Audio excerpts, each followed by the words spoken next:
ذرا سوچیں، ایک ایسا تعلیمی نظام جو لاکھوں اساتذہ اور طلباء کو سنبھالتا ہو، لیکن آج بھی کاغذی فائلوں کے پہاڑوں تلے دبا ہوا ہو۔ آج ہم ایک ایسی ہی کہانی پر بات کر رہے ہیں کہ کیسے ٹیکنالوجی نے اس پورے نظام کو کاغذ کی دنیا سے نکال کر پکسلز کی دنیا میں منتقل کر دیا ہے۔ یہ سوال بہت اہم ہے۔ 30,000 سے زیادہ اسکولوں کو چلانا کوئی آسان کام نہیں۔ ہر اسکول کے اپنے مسائل، اپنی ضروریات۔ یہ ایک بہت بڑا چیلنج ہے۔ تو اس کو منظم کیسے کیا جائے؟ اسکرین پر نظر آنے والا یہ فرق سب کچھ بتا رہا ہے۔ ایک طرف پرانی دنیا ہے، جہاں فائلیں گم ہو جاتی تھیں، عمل غیر شفاف تھا اور فیصلے صرف اندازوں پر ہوتے تھے۔ اور دوسری طرف ہے ڈیجیٹل دنیا، جہاں ڈیٹا محفوظ ہے، ہر عمل شفاف ہے اور فیصلے ٹھوس معلومات کی بنیاد پر کیے جاتے ہیں۔ یہ صرف ایک اپ گریڈ نہیں، یہ تو پورے نظام کی کایا پلٹ ہے۔ تو چلیں اس تبدیلی کے بالکل مرکز میں چلتے ہیں، یعنی وہ لوگ جو اس نظام کی جان ہیں، ہمارے اساتذہ۔ دیکھتے ہیں کہ کس طرح ڈیجیٹلائزیشن ان کے کیریئر کو زیادہ شفاف اور آسان بنا رہی ہے۔ اس پورے ڈیجیٹل نظام کی بنیاد ہے ہیومن ریسورس انفارمیشن سسٹم، یعنی HRIS۔ اب دھول بھری پرانی فائلوں کی کوئی جگہ نہیں۔ اب ہر استاد کی معلومات ایک مرکزی اور محفوظ ڈیجیٹل پلیٹ فارم پر موجود ہے، جو کسی بھی وقت کہیں بھی دستیاب ہے۔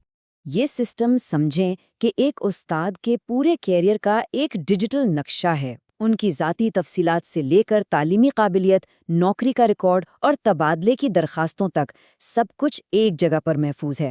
اس سے نہ صرف کام میں تیزی آتی ہے، بلکہ اساتذہ کو اپنے کیریئر پر پہلے سے کہیں زیادہ کنٹرول بھی ملتا ہے۔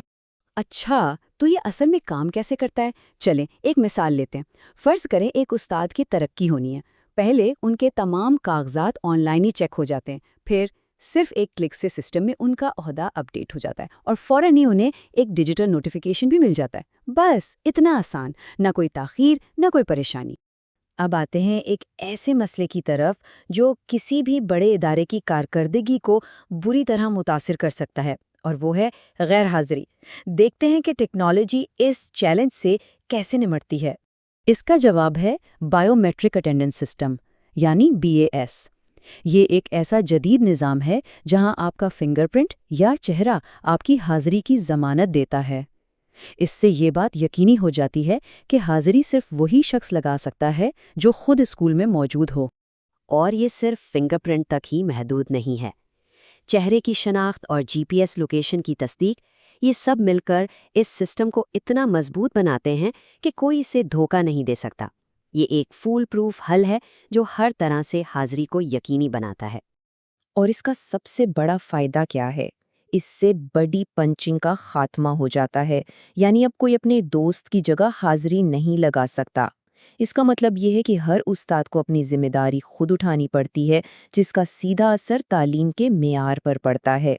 تو ٹھیک ہے، اب ہمارے پاس لوگ بھی ہیں اور ان کی حاضری کا ڈیٹا بھی موجود ہے، لیکن صرف ڈیٹا کا کیا فائدہ اگر ہم اسے صحیح طریقے سے استعمال نہ کریں؟ تو آئیے دیکھتے ہیں کہ یہ ڈیٹا جو صرف نمبرز نہیں بلکہ پوری کہانیاں سناتا ہے، کارکردگی جانچنے میں کیسے مدد کرتا ہے۔ یہ ٹائم لائن ایک بہت اہم تبدیلی دکھاتی ہے۔ 2019 سے پہلے نگرانی کا نظام ایک عارضی منصوبے کی طرح کام کرتا تھا، لیکن 2019 کے بعد KPEMA کو قانونی اختیارات کے ساتھ ایک مستقل اور بااختیار ادارہ بنا دیا گیا۔ یہ صرف نام کی تبدیلی نہیں تھی، یہ اختیارات اور عزم کی تبدیلی تھی۔ تو یہ ادارہ کارکردگی کیسے ماپتا ہے؟ اس کے لیے یہ کلیدی کارکردگی کے اشارے یعنی KPIs کا استعمال کرتا ہے۔ دیکھیں، جس طرح ایک ڈاکٹر صحت جانچنے کے لیے نبض اور درجہ حرارت چیک کرتا ہے، بالکل اسی طرح KPIs اسکولوں کی صحت اور کارکردگی کی جانچ کرتے ہیں۔ مثال کے طور پر طالب علموں کی حاضری کی شرح سے پتہ چلتا ہے کہ بچے اسکول آنے میں کتنی دلچسپی لے رہے ہیں۔ اسی طرح اسکول چھوڑنے والے بچوں کی تعداد ہمیں بتاتی ہے کہ نظام میں کہاں کمزوریاں ہیں۔ یہ صرف اعداد و شمار نہیں ہیں، یہ ہمیں بتاتے ہیں کہ ایک اسکول اپنے طلباء کی زندگیوں پر کتنا اثر ڈال رہا ہے۔ اب ذرا تصور کریں، ایک ضلعی تعلیمی افسر صبح اپنا کمپیوٹر آن کرتا ہے اور اسے یہ ایک نمبر نظر آتا ہے، 15%۔ یہ اس کے ضلع میں گزشتہ 3 مہینوں میں طالب علموں کی حاضری میں آنے والی کمی ہے۔ یہ ایک خطرے کی گھنٹی ہے۔ پرانے نظام میں شاید یہ نمبر کسی فائل میں ہی پڑا رہ جاتا، لیکن KPIs کے ساتھ یہ 15% کی کمی صرف ایک بری خبر نہیں بلکہ تحقیقات کا ایک نقطۂ آغاز ہے۔ اب مینیجرز اندازے لگانے کے بجائے اس ڈیٹا کو استعمال کر کے مسئلے کی جڑ تک پہنچ سکتے ہیں اور اسے حل کر سکتے ہیں۔ تو ہم نے HRIs کی بات کی، بیس کو سمجھا اور KPIs کو بھی دیکھا، لیکن یہ سب الگ الگ پرزے مل کے ایک بڑی تصویر کیسے بناتے ہیں؟ آئیے سمجھتے ہیں کہ یہ سب مل کر تبدیلی کا ایک طاقتور نظام کیسے تشکیل دیتے ہیں۔ یہ مثال بالکل بہترین ہے۔ HRS اور BIS کو اسکول کے نظام کے لیے ایک ہیلتھ مانیٹر سمجھیں۔ یہ ہمیں بتاتے ہیں کہ نظام کی صحت کیسی ہے، اس کی نبض کیسی چل رہی ہے۔ اس سے پالیسی بنانے والوں کو یہ دیکھنے میں مدد ملتی ہے کہ نظام کہاں مضبوط ہے اور کہاں اسے توجہ کی ضرورت ہے۔ آخر میں اس سب کا مقصد ایک ہی ہے، ایک ایسا نظام بنانا جو ہر سطح پر جواب دہ ہو۔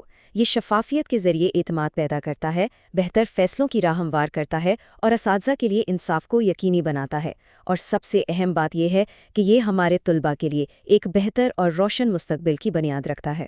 اس تجزیے کا اختتام ہم ایک اہم سوال پر کرتے ہیں۔ جب ڈیٹا کسی نظام کو زیادہ منصفانہ بناتا ہے تو اس سے سب سے زیادہ فائدہ کسے ہوتا ہے؟ اساتذہ کو، انتظامیہ کو، یا پھر ان لاکھوں طلباء کو جن کا مستقبل اس نظام سے جڑا ہے؟ اس پر ضرور سوچیے گا۔